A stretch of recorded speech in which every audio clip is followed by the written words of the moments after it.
Hello friends, welcome to my channel. இப்போ ஒரு neck design வந்து எப்படி பண்ணுறதுன்னு பார்க்க போகிறோம். இதில் வந்து ஃபஸ்ட்டு வந்து நான் சரி த்ரெட்டு 3 லைன்ஸ் கொடுத்துட்டு சாரியோட கலர் ப்ளூ, அந்த ப்ளூவில் வந்து 2 லைன் கொடுத்துட்டு இப்போ வந்து சுகர் பீடு ஒரு லைன் கொடுத்து ஃபினிஷ் பண்ணியிருக்கேன். அதுக்கப்புறம் வந்து இப்போ வந்து 4mm பீடு எடுத்து அதை ஃபில் பண்ணியிருக்கேன். இந்த 4mm பீடு வந்து ஈஸியாக வந்து நீடில் இது பண்ணுறதுக்கு வந்து அந்த பஞ்சில் இருக்க கயிறில் அப்படியே கோத்தோன்னா ஈஸியாக அதை நீடிலுக்கு எடுத்துக்கலாம். ஒன்றா கோக்கும்போது வந்து டைம் வேஸ்ட் ஆகும். இது மாதிரி வந்து நீடில் இருந்து கோக்கும்போது வந்து ஈஸியாக ஃபில் பண்ணலாம். டைமும் சேவ் ஆகும், ஈஸியாக போடலாம். இப்போ வந்து 4mm பீடு வந்து ஒரு லைன் ஃபுல்லாக கொடுத்து முடிச்சு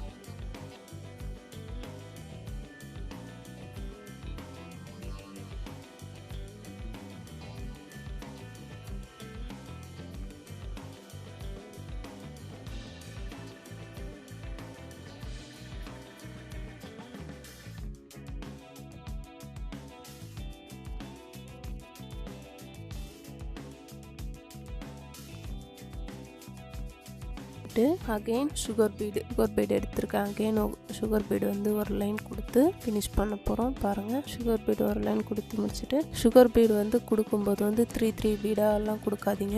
2 பீடாக கொடுக்கும்போது தான் அதோட நீட்னஸ் வந்து கரெக்டாக இருக்கும். இல்லைன்னா ப்ளவுஸ் காட்டிலேருந்து பிரிக்கும்போது வந்து மேலே தூக்கிட்டு நிற்கும். சுகர் பீடு ஒரு லைன் மறுபடியும் கொடுத்து முடிச்சுட்டு அதை நம்ம ஃபஸ்ட்டு கொடுத்துருந்தால சாரீ கலர் த்ரெட்டு அதை மறுபடியும் ஒரு லைன் இல்லைன்னா 2 லைன் உங்களுக்கு எப்படி வேணுமோ அது மாதிரி கொடுத்துக்கோங்க. இப்போ வந்து நான்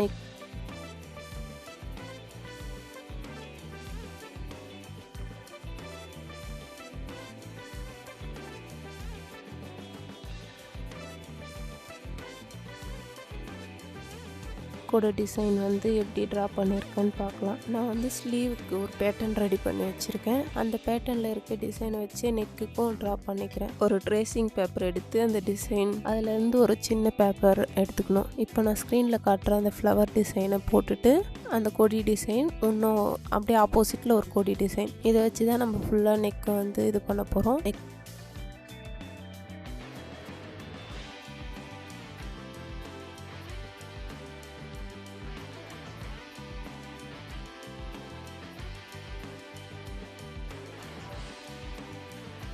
வந்து ஃபஸ்ட்டு ஆஃபாக பிரிச்சுக்க போகிறோம். கீழே ஃப்ரேமுக்கு அடியில் வந்து நீங்கள் ஃபோன் டார்ச் லைட்டை வச்சு ஆன் பண்ணிங்கன்னா அந்த டிசைன் வந்து கிளியராக தெரியும். நெக்கோட சென்டரில் ஒரு ஃப்ளவர் வர மாதிரி கொடுத்துட்டு அந்த கொடி டிசைனும் ஒரு ரவுண்ட் ஷேப் டிசைன் கொடுத்துருக்கேன். நீங்கள் ஒரு பேட்டர்ன் ட்ரா பண்ணால் போதும். அதை வச்சு நெக்கோட ஃபுல் பேட்டர்னையும் ட்ரா பண்ணிக்கலாம். நம்ம ஃபுல் ட்ரேசிங் பேப்பர் எடுத்து நெக் ஃபுல்லாக ட்ரா பண்ணணுன்ற அவசியமே இல்லை. இது வந்து சிம்பிளான மெத்தட், பிகினர் ஃப்ரெண்ட்லியாகவும் இருக்கும். நீங்கள் ஈஸியாக ட்ரா பண்ணிக்கலாம். உங்கள் ஷேப்புக்கு ஏற்ற மாதிரி நீங்கள் திருப்பி மார்க் பண்ணிக்கலாம். பாருங்கள், நம்மளுக்கு வந்து எவ்வளோ ஈஸியாக வந்துருச்சு. அதே மாதிரி அந்த பெண்டை வந்து இந்த பக்கமும் அந்த பக்கமும் மாற்றி கரெக்டாக ஈவனாக மார்க் பண்ணிகிட்டே வந்தீங்கன்னா அந்த டிசைன் வந்து கரெக்டாக வந்துடும். பார்க்கும்போது உங்களுக்கு புரியுதா? நான் இப்படி தான் ட்ரா பண்ணியிருக்கேன். ஏதாச்சும் டவுட்ஸ் எதனா இருந்தால் கமெண்ட்டில் கேளுங்க, நான் உங்களுக்கு வந்து கிளியர் பண்ணுறேன். இது மாதிரி ஸ்டெப் பை ஸ்டெப்பாக கிளியராக வேணும்னா என்னோட சேனலை சப்ஸ்கிரைப் பண்ணி வச்சுக்கோங்க. நெக்ஸ்ட் வீடியோஸ் வந்து வரும். இதோட ஸ்லீவ் டிசைன் வேணும்னாலும் கேளுங்க, நான் அப்லோட் பண்ணுறேன். அதே மாதிரி வந்து இந்த பக்கம் திருப்பும்போது வந்து டிசைன் கிளியராக தெரியணுன்றதுக்காக ட்ரேசிங் பேப்பர்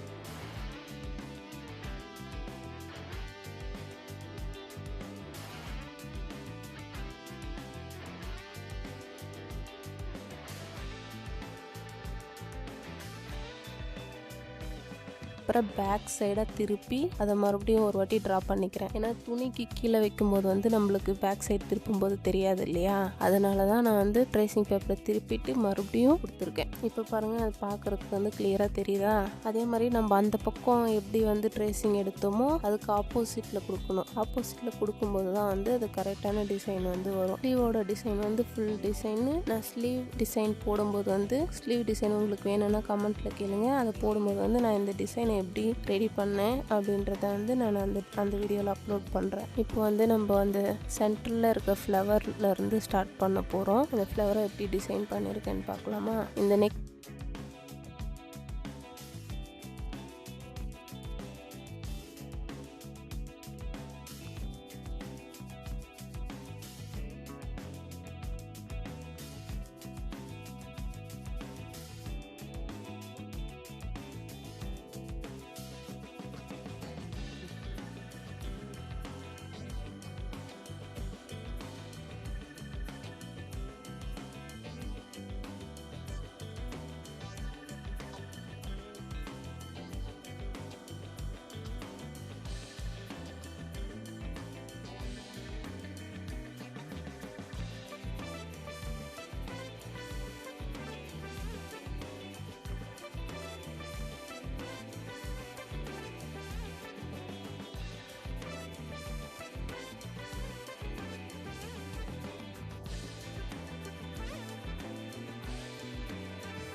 நெக்கில் வந்து ஒரு ஃப்ளவர் தான் வருதுல்ல, அதை நம்ம எப்படி டிசைன் பண்ணுறோன்னு பார்க்கலாம். இந்த ஃப்ளவரில் சென்டரில் வந்து ஒரு 4mm பீடு வச்சுட்டு அதை சுற்றி இப்போ வந்து நம்ம ஜர்தோசி கொடுத்து ஃபில் பண்ண போகிறோம். ஜர்தோசி அவுட்லைன் கொடுக்கும்போது வந்து ஃபஸ்ட்டு பிகினராக இருந்தீங்கன்னா சின்ன சின்ன பீஸாகவே கட் பண்ணிக்கோங்க, ஒன்றும் பிரச்சனை இல்லை. பெரிய பீஸாக கட் பண்ணி நம்மளால முடியும் ஃபுல்லாக போட முடியுன்றவங்க பெரிய பீஸாக கட் பண்ணிக்கோங்க. பிகினர்ஸாக இருந்தீங்கன்னா சின்ன பீஸே போதும். ஏன்னா வந்து ஜர்தோசி போடும்போது வந்து உள்ள மாட்டி நூல் சிக்காகும், ஒரு வாட்டி வராது, ஒரு வாட்டி நீடில் கூட உடையறதுக்கு சான்ஸ் இருக்குது. அதனால தான் உங்களால் முடிஞ்ச வரைக்கும் நீங்கள் சின்ன சின்னதாகவே கட் பண்ணி ஃபஸ்ட்டில் போட்டுக்கோங்க, அதுதான் ஈஸியாக இருக்கும். இப்போ இந்த ஃப்ளவருக்கு பாருங்கள், சென்டரில் பீட் கொடுத்து அதுக்கு ஜர்தோசி வந்து அவுட்லைன் கொடுத்துருக்கேன். இப்போ வந்து அந்த ஃப்ளவரோட அவுட்லைனுக்கு வந்து நான் சுகர் பீட் எடுத்திருக்கேன். சுகர் பீட்லேருந்து அந்த ஃப்ளவரோட அவுட்லைன், ஃப்ளவருக்கு அந்த கவ்லாம் பண்ணும்போது வந்து சிங்கிள் பீடாக கொடுத்தீங்கன்னா அந்த கவ் டிசைன் எல்லாம் கொஞ்சம் பார்க்கறதுக்கு கிளியராக வரும். நீங்கள் அதே மாதிரி டபுள் சுகர் பீடாக கொடுத்தீங்கன்னா அந்த டிசைன் வந்து கிளியராக தெரியாது. அதனால் இந்த கவ், இந்த பெண்டு, இந்த மாதிரி இடத்துலலாம் திரும்பும்போது வந்து மேக்ஸிமம் ஒரு சிங்கிள் பீடாக கொடுத்தீங்கன்னா பார்க்கறதுக்கு நல்லாயிருக்கும். அது மாதிரி தான் நானும் அந்த பெண்டு திரும்புகிற இடத்துலலாம் சிங்கிள் பீட் கொடுத்து தான் ஃபில் பண்ணியிருக்கேன். இந்த மாதிரி சின்ன சின்ன டிப்ஸ் யூஸ் பண்ணும்போது டிசைன் பார்க்குறதுக்கு ஷேப்ஸ் எல்லாம் கரெக்டாக லுக்காக இருக்கும். அதனால் நான் வந்து 2 விதமான ஜர்தோசி எடுத்திருக்கேன். ஒன்று வந்து நக்ஷின்னு சொல்லுவாங்க, ஒன்று வந்து கோரா அப்படின்னு சொல்லுவாங்க. நான் 2மே எடுத்திருக்கேன். சென்டரில் வந்து அந்த ஸ்மால் சைஸ் ஜர்தோசியை ஒரு லைன் கொடுத்துட்டு, ஏன்னா கொஞ்சம் எம்போஸ்டாக தெரியணுன்றதுக்காக நான் சின்ன சின்ன பீஸாக கட் பண்ணி வச்சுருக்கேன். 2 பீஸ் ஸ்மால் சைஸும் ஒரு பெரிய நக்ஷி அந்த பெரிய ஜர்தோசியும் கொடுத்துருக்கேன். எனக்கு கொஞ்சம் பார்க்கறதுக்கு எம்போஸ்டாக இருக்கும்னு இது மாதிரி வந்து இது 2 அது 1 அந்த மாதிரி ரேஷியோவில் வந்து நீங்கள் ஃபில் பண்ணிங்கன்னா கொஞ்சம் பார்க்குறதுக்கு லுக்கு நல்லாயிருக்கும். எனக்கு கஸ்டமர் கொடுத்த டிசைனில் இது மாதிரி தான் இருந்துச்சு. நான் அதனால் அவங்க எப்படி அந்த டிசைன் அப்படியே வேணும்னு கேட்டதுனால நான் அது மாதிரி கொடுத்துருக்கேன். உங்களுக்கு வந்து ஃபில்லிங் எப்படி வேணுமோ, த்ரெட்டு கொடுக்க சொல்கிறாங்கன்னா த்ரெட்டு கொடுங்க, இல்லை இது மாதிரி ஜர்தோசி கொடுக்க சொல்கிறாங்கன்னா ஜர்தோசி கொடுங்க, இல்லைன்னா பீடே கூட கொடுக்குறதாலும் கொடுங்க, அது பிரச்சனை இல்லை. அவங்க கஸ்டமருக்கு ஏற்ற மாதிரி டிசைன்ஸை வந்து மாடிஃபை பண்ணிக்கலாம். ஒருத்தருக்கு ஒரு டிசைன் பிடிக்கும், அதனால கஸ்டமருக்கு ஏற்ற மாதிரி நம்ம சேஞ்ச் பண்ணிக்கலாம். த்ரெட்டா, ஜர்தோசியா, பீடா அப்படின்னு மாற்றி இது பண்ணிக்கலாம். இப்போ வந்து அந்த ஃப்ளவர் ஃபுல்லாக ஃபினிஷ் பண்ணிட்டோம். எப்படி இருக்குன்னு பாருங்கள். இப்போ வந்து அந்த கவ் டிசைன் அதை வந்து சுகர் பீட் கொடுத்து ஃபில் பண்ண போகிறோம். சுகர் பீட் வந்து 2 பீடாவே கொடுங்க. ரொம்ப சின்ன கவ்ஸ்லாம் வர இடத்துல எல்லாம் மட்டும் சிங்கிள் பீட் கொடுத்து திருப்பும் போது கொஞ்சம் வந்து நீட்டான லுக்கு கிடைக்கும். அதனால் கொஞ்சம் பார்த்து பொறுமையாக இருக்கும்.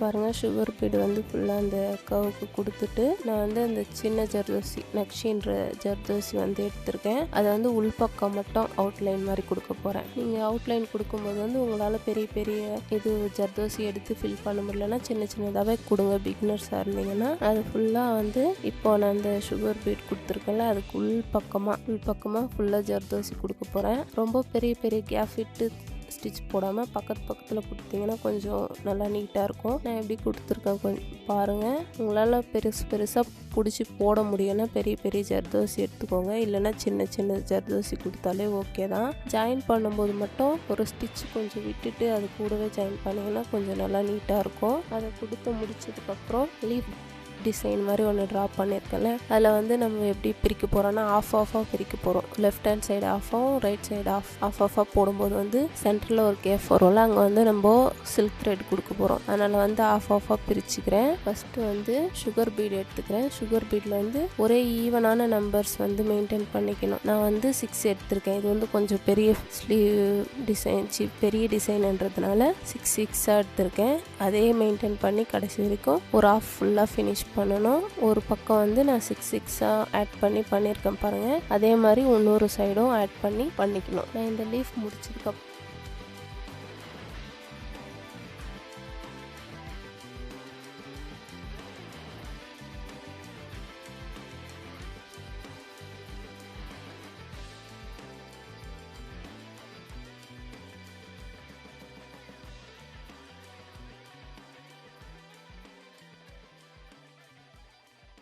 அதுக்கப்புறம் அந்த ரவுண்ட் ஷேப் இருக்குல்ல, அதில் வந்து 3mm பீட் எடுத்திருக்கேன். 3mm பீடில் வந்து சென்டரில் ஒரு பீட் கொடுத்துட்டு சுற்றி கொஞ்சம் கேப் விட்டு அந்த ரவுண்ட் ஷேப் ஃபில் ஆகிற மாதிரி சுற்றி அந்த கேப் விட்டுட்டு எத்தனை பீட் வச்சுருக்க பாருங்கள். நான் பீடு எப்படி லோட் பண்ணுற பாருங்கள். அந்த த்ரெட்டில் இருந்து தான் எடுத்து லோட் பண்ணுறேன். ஏன்னா இது மாதிரி எடுக்கும்போது வந்து ஈஸியாக இருக்கும். சென்டரில் ஒரு பீடு வச்சுட்டு சுற்றி வந்து எத்தனை பீடு வச்சுருக்க பாருங்கள். கொஞ்சம் ஒரு தையல் அளவுக்கு கேப் விட்டு பண்ணால் தான் நம்ம வந்து இதுக்கு வந்து ஜர்தோசி அவுட்லைன் கொடுக்க போகிறோம். அதனால் வந்து கொஞ்சம் கேப் விட்டே போட்டுக்கோங்க. சுற்றி 5 பீடு வச்சுருக்கேன். இப்போ அதுக்கு வந்து ஜர்தோசி கொடுக்க போகிறோம். ஜர்தோசி வச்சு அவுட்லைன் அப்படியே கண்டினியூவாக பண்ணிகிட்டே வரலாம். இப்போ வந்து தனித்தனியாக சுற்றி இருக்கிற பீட்ஸுக்கு வரைக்கும் இல்லை, அந்த சென்ட்ரல் இருக்க பீடையும் கவர் பண்ணுற மாதிரி பொறுமையாக பண்ணணும். நான் எப்படி பண்ணியிருக்கேன்னு பாருங்கள். பொறுமையாக வீடியோவை திருப்பி பார்த்தீங்கன்னா நான் எப்படி பண்ணியிருக்கேன்னு உங்களுக்கு புரியும். இது ஒரு ஃப்ளவர் டிசைன் மாதிரி இருக்கும். நம்ம இதை புட்டாக்கு யூஸ் பண்ணலாம், இல்லை டிசைன் கவர் பண்ணுறதுக்கு யூஸ் பண்ணலாம், எல்லாத்துக்குமே யூஸ் பண்ணலாம். இப்போ பாருங்கள், இந்த ஒரு ஸ்டெப்பை வச்சு தான் நான் ஃபுல் டிசைனையும் கவர் பண்ணியிருக்கேன்.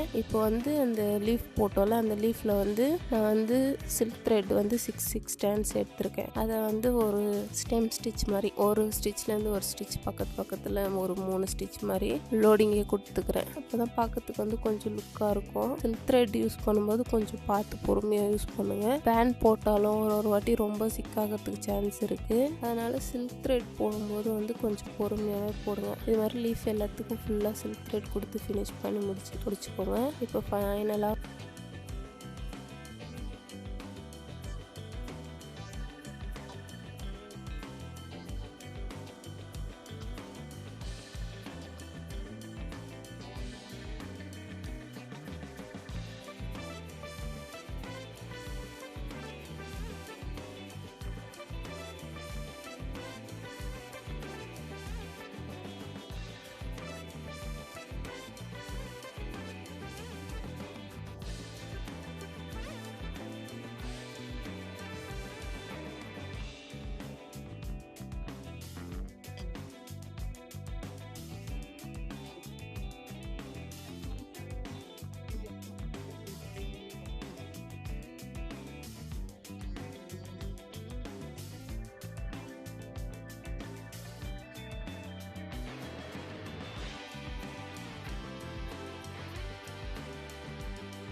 வந்து நம்ம புட்டாஸ் போட போகிறோம். புட்டாஸ்க்கு வந்து 3mm பீடு தான் எடுத்திருக்கேன். 3mm பீடை வந்து 3 புட்டாஸ் வந்து பாயிண்ட் பண்ணிக்கோங்க. உங்களுக்கு கட்டிங்கில் போகாத மாதிரி எங்கெங்கே வரணுமோ பார்த்து மார்க் பண்ணிக்கோங்க. இப்போ வந்து நான் மார்க் பண்ணிட்டேன்.